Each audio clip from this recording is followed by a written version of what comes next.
dico a Dio Padre Onnipotente.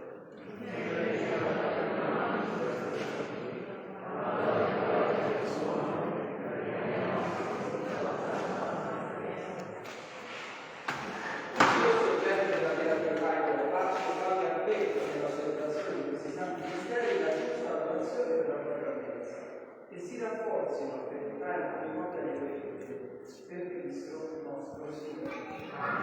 Il Signore sia con voi.